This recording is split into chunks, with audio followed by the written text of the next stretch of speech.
Thank you so much, and really thank you all for coming out. This is such an important endeavor.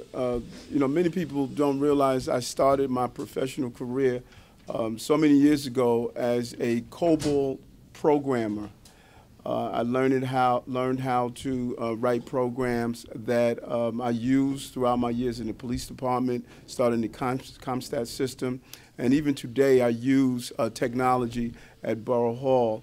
And so when we talk about an initiative like this to teach young people how to code and how not to be intimidated with the computer, it is more than looking for them to become the next Steve Jobs. No, it's about how do we develop their full personhood and get them prepared for the industry of tomorrow. Computers is part of their lives. It's something that they are not intimidated by. They engage, they learn from it, they interact, they play games, they communicate with each other, and we have to catch up with what they're doing already and how do we infuse this into their educational experience. And all stakeholders must be involved in that. And we're so fortunate with the team that is here and that's part of this initiative called Code Brooklyn. We want to thank the principal of this school, Rashawn Hoke. We both go to the same barber, as you can tell. Diane Levitt, Director of K-12 Education at Cornell Tech and National Chair of the Computer Science Education Week. Mary Ellen Sullivan, Empower, for leading up the effort to get volunteers. This is so important to have volunteers be a part of this initiative. CSNYC, the Chair, Fred Wilson, and their Executive Director, Michael Preston.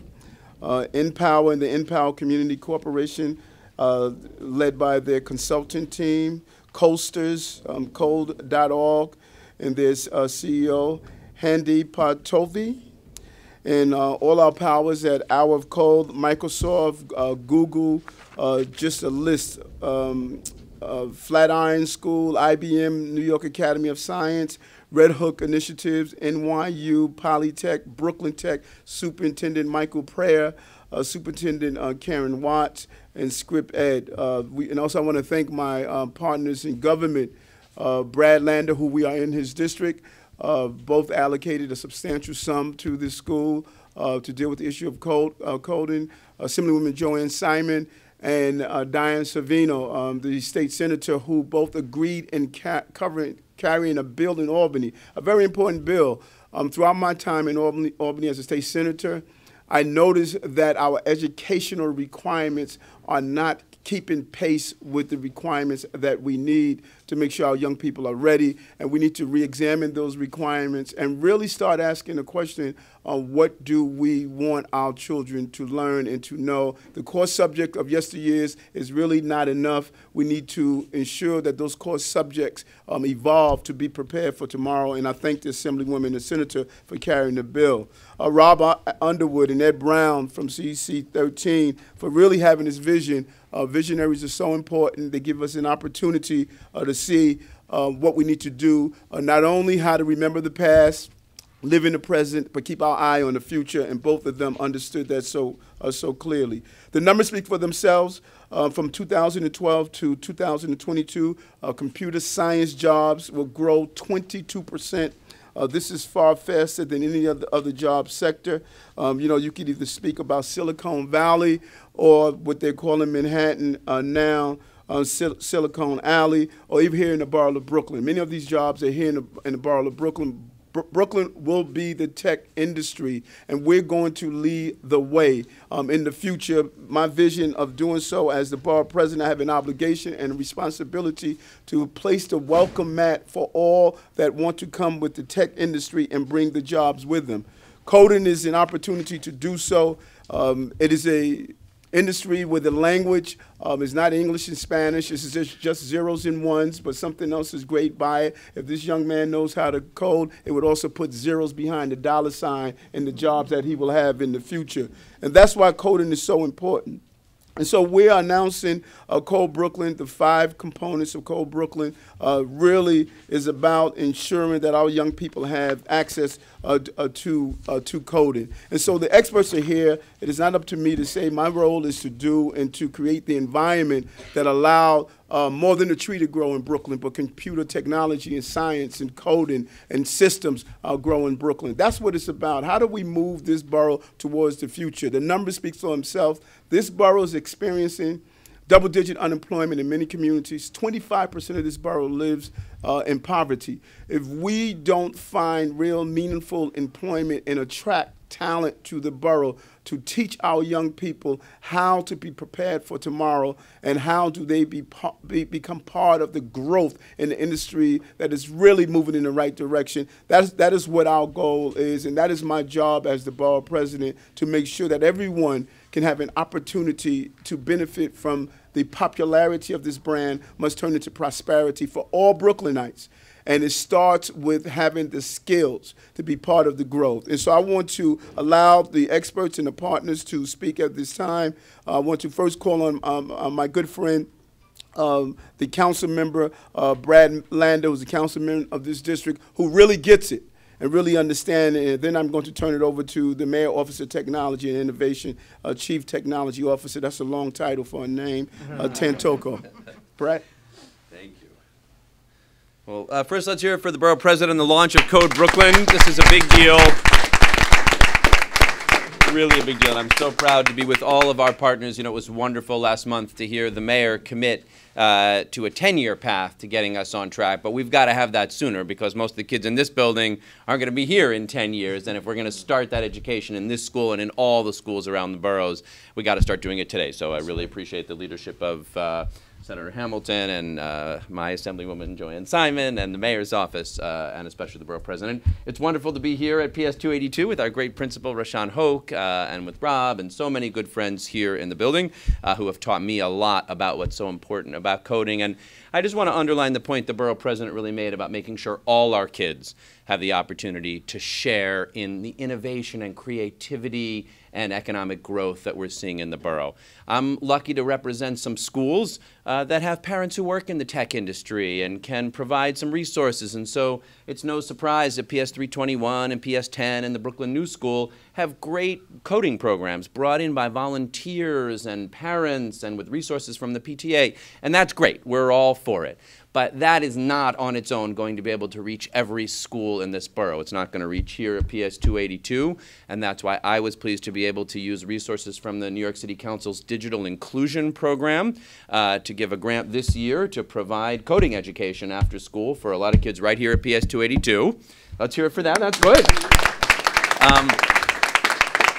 But we've got to be providing it for all our kids. As the Borough President said, we're moving into an era when knowing how to use technology and to code and to write and to think in all the ways we are is going to be as important as the things that we learned when we were growing up at getting jobs and be able to be included in not just the economy, but all parts of our society. And making sure every kid in Brooklyn has that opportunity is the goal of Code Brooklyn, and I'm proud to be a founding partner. Thank you. Thank you. Hi everyone, I'm Minerva Tantoko, and I'm the first ever Chief Technology Officer for New York City. Yay! I love saying that because I grew up in New York City. I'm a girl from Queens, sorry, Park Slope, but I went to all New York City public schools. And, you know, I'm here to tell you that, you know, that first hour of coding will open up the door to entire new worlds and new opportunities. Here in New York City between 2007 and 2014, the job growth in tech grew by 57%. That is 6 times faster than any other job type in New York City. So we know that the future of work is tech, whether you're in a tech company or doing tech for a non-tech company. And what that means is opportunities for all New Yorkers, especially New York City public school kids like me, to just give it a try. And I hope that that first hour of code will just get you all excited. And I thank Borough President Adams and every one of these esteemed speakers to join us in this push to get computer science education to every New York City public school kid. It's the future of tech, the future of work, and the future of New York City is right here in this school and right here in this room and right here in Brooklyn. So thanks very much for having me here and be part of this wonderful kickoff. Thank you. Thank you. You'll be seeing a lot of us. So I want to call my colleagues in government, State Senator Jesse Hamilton, and followed by Assembly Member Joanne Simon. Thank you, Borough President. Good morning, everyone. Good afternoon, everyone. Excuse me. Good afternoon. Yeah, coding is something that's special to me. My son, who is 12 years old, said, "Daddy, I'm not going to college." And I cringed a little bit. And I said, "What are you talking about?" He said, "Well, my best friend, his brother, is doing coding with a high school diploma." He said, "So why should I have to go to college when I can do coding with a high school diploma, work for a year, and let the company pay for my tuition, and I won't have any student loans like you do?" And I'm like, "What are you talking about, son?" I wish my son would have said that. And so what we have, though, my district goes from Sunset Park to Park Slope, Prospect Heights, Crown Heights, Flatbush, and Brownsville. And there's a digital divide between Park Slope and Brownsville. Brownsville has the highest murder rate in New York City, one of the highest incarceration rates. And I wonder why we don't have coding in these schools to give these young men and women a chance to be productive in our society. We're spending $60,000 a year on the back end to incarcerate them, and we're putting no money on the front end. And this is an opportunity for all children to get the skills they need to be productive in our society. The rents right now in our district are $2,500 for a 1-2 bedroom apartment. So how much money do you have to make a year in order to live in the community where you grew up at? To me, it makes no sense to spend $17 billion a year for a kid to go to school from kindergarten to the 12th grade and work at McDonald's. There's something wrong with this formula. There's something wrong with the formula that only 15% of young men and women of color are prepared for college. So we have to look at ourselves and say, what are we doing wrong? Why aren't our kids having the skill sets they need in order to stay in our community? I look at this young man right here. I look at my son. I said, what are our schools doing to prepare him to stay within this community? And I don't know what's happening. We lost the vision. I don't know where we're at right now. But my goal has been on the education committee to change that. I want all these young men and women to be able to stay in the community where they grew up at and to be viable, productive young men and women in our community. So technology should be part of the fabric of curriculum. It should not be something you code for 1 hour a day. It should be something you do every day. Math, English, science, coding, technology. A lot of the kids, they know technology. I look here, I see a lot of the computers in the classroom. And at your better schools, we don't even have textbooks. If you get a textbook for technology, by the time they write it, produce it, proof it, draft it, give it to the kids, it's outdated. So all our kids should have tablets, on-time learning, where the parents and the students and the teachers can all collaborate together to make sure that the children are moving on track. All our children should be able to go from the first grade to the second grade and read. When I heard the mayor say it takes 10 years to get all our kids to read at the second grade reading level, I cringed. I'm like, who is he thinking about? Which children is he thinking about that it takes 10 years to get our kids to read on grade level? That's something that we have to change. Every child should be on grade level. If they're not on grade level, they should get the supplemental help that they need to get on grade level. The money we're spending for education is the highest in the country. So why aren't our kids reading at grade level? There's something wrong with that fabric. So legislation is going to be, I know Joanne Simon and Diane Savino are doing legislation, but I want to make sure that there's not a digital divide between the poor neighborhoods who need the technology, who need the skill sets in order to be productive in our society. And I'm not saying I'm for Park Slope. I'm for Park Slope. But the children who need it the most are not living in Park Slope. The children who need it the most are just begging to be taught. They want to achieve. They want to do good things. And it's our job to make sure that all children are educated, not the select few. And so coding is the answer for me, for many kids who are living in Brownsville, who are living in Bed-Stuy, who don't have gifted and talented programs. There's something wrong with that. There's something wrong with that. In 2015, we don't have gifted and talented programs in Bed-Stuy. So it's our job, it's my job. Thanks for coding. Thanks to City Councilman Berlander and Joanne Simon for being here today. But this is the beginning. And my mission is to make sure that all these bright young children have a future for them. Thank you very much. Thank you. Thank you. I'm truly delighted to be here today with all of you to take part in this momentous occasion.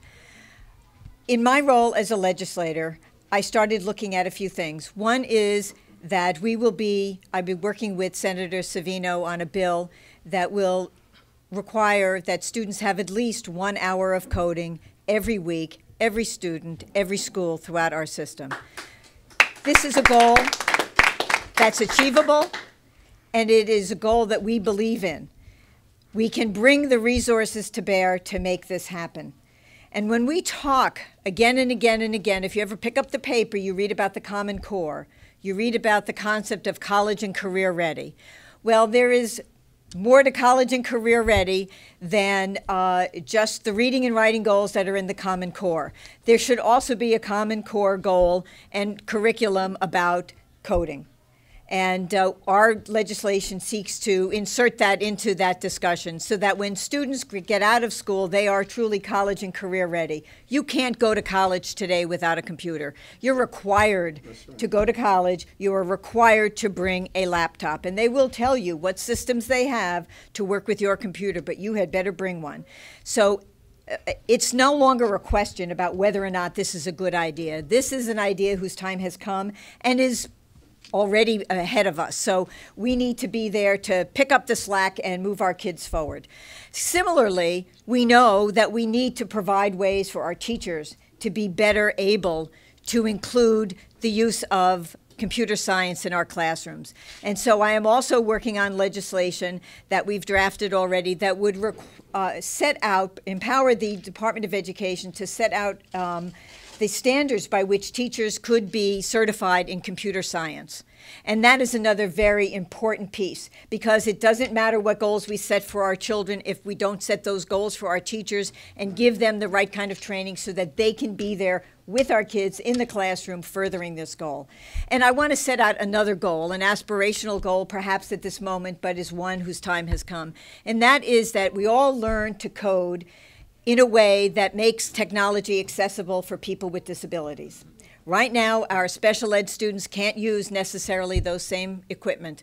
Our students who are blind, our students with physical disabilities, our students with reading disabilities are disadvantaged in using the technology that we have now. And so I want to set that out as a goal for all of us as we pursue this great goal about coding in the classroom. Thank you. Thank you. Thank you. Well said. Well said. Well said, Assemblywoman. And so we want to now call Diane Levitt, Director of K through 12 Education, followed by Mary Ellen Sullivan from Empower. Thank you so much. It's an honor to be here today. Before I start, I want to say that if you want to get something done, set Rob Underwood to get that job done. When he's fired up about something, he is unstoppable. He ran the marathon yesterday, so you know it's true. And today. He's actually been running this marathon in my inbox for about 2 weeks. I got a text from mile 14 yesterday. Yeah, not surprised. Remember where you're going, yeah. What we are witnessing here today is the convergence of public service commitment on the part of Code Brooklyn and the Borough President and volunteer technology mentors, and the political will of our leaders to provide inspiration and motivation for something that will dramatically change the lives of our citizens and the landscape of our economy. When I came to Cornell Tech to be the bridge between our campus and the New York City Department of Education, I never dreamed I would see the momentum K-12 computer science has taken on in such a short time. What we want for our students is to experience both joy and rigor in learning, to engage deeply and meaningfully in technology, to better understand and participate in the world around them. We want to broaden participation so that all our students are consumers and creators in this digital economy. I think it is a fantastic beginning to the process, the idea that you will commit all schools in Brooklyn to the Hour of Code, and I salute the incredible leadership that has gotten us to this moment. Thank you. Thank you. Thank you. Hello, Mary Ellen Sullivan from Empower. Empower is a nonprofit that believes in the power of technology to transform lives. And so as a representative from Empower here today, I just want to talk about how thrilled we are to partner with Borough President Adams and to offer computer science curriculum to young people. We think that if they have this opportunity to take part in coding, starting with 1 hour, they're going to be energized, they're going to be enthused, and they're going to see before them a world of opportunity in which they can partake in the growth. And so we welcome the tech community to partner with us today, to sign up at codebrooklyn.org and really take part in this revolution. Thank you very much.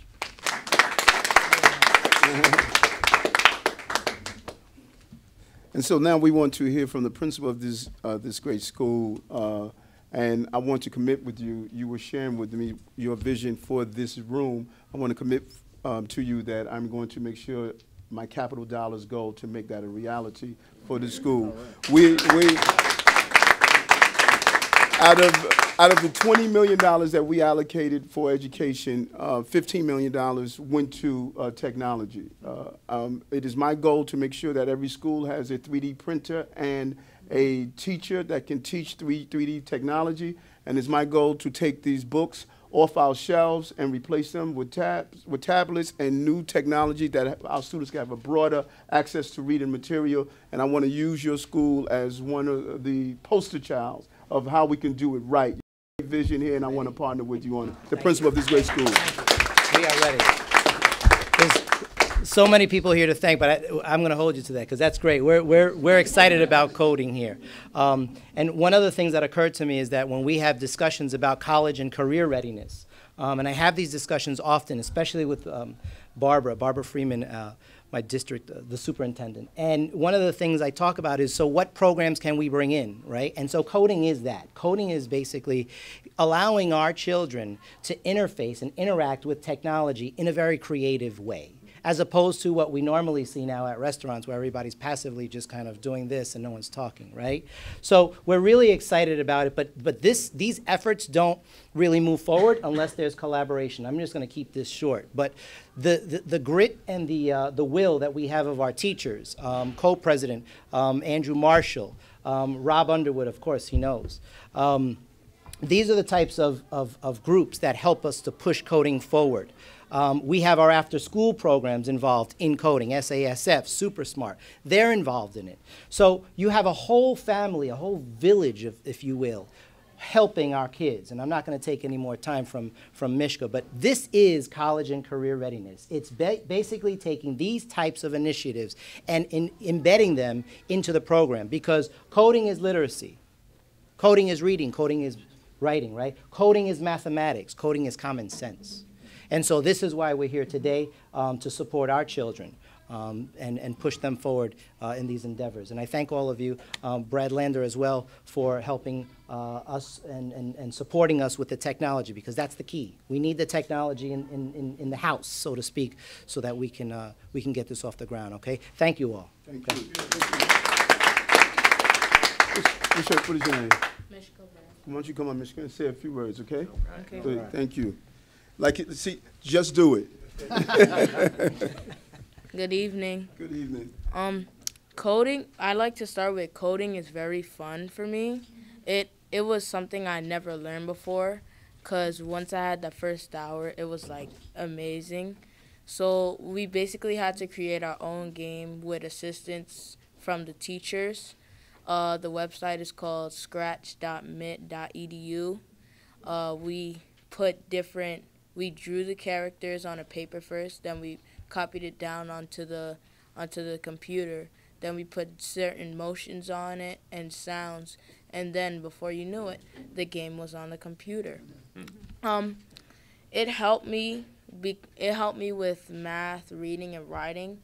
For example, math, because it helped me with long division because there's certain steps, and in coding there are certain steps to creating something. So in certain steps there's math, reading, like what is in the book and who, what, where, when, and why. So that's what influenced me for learning. Thank you. Here, Thank here. you. Well said. So the goal is to really get all of our schools to sign up. We want 100% participation. Our numbers now, we're about at 50% participation, and we want those numbers to grow. We have a location on where to sign up. Ryan, www.hourofcode.code/Brooklyn. Okay, sounds like a plan. Okay, and I think the young man said something that's very, very important, that what I am seeing and noticing that we're facing throughout the entire borough, if not the city, if not the country, is not that our young people don't have the desire to do, they're not being exposed. If we will only expose them. I spent my entire child life hating hockey. But the first time I went to a hockey game and realized that I don't have to love a sport merely because of my ethnicity or the block I live on. I could love whatever I want on this globe. If we stop preventing these young people from being exposed, let them be exposed. And once they are exposed, they will find out the creativity that's involved. There was something important about that commercial years ago where Mikey hated everything until he tried the cereal. Then Mikey liked it. Mikey in the school systems in our country will like it if we will only give them a taste of it. They're not going to become, you don't have to be the Steve Jobs. You will embrace something new. And you can see the possibilities. When he saw that game come alive on the page, he realized and understood that there are possibilities that he could acquire from that. And that's what this was about. The hour of code is saying that this is the hour of changing our mindset, of starting these young people out so they can start the process of moving forward and understanding that nothing is impossible, everything is possible, and it starts with just being willing to try something new. And that's what we want to do. And that's my job as Borough President. Borough of Brooklyn is going to lead the way on how we move these children into the future. That's the desire. We got a great team to do it, and we're going to continue to do it together. Thank you very much. Any questions from the press that's here?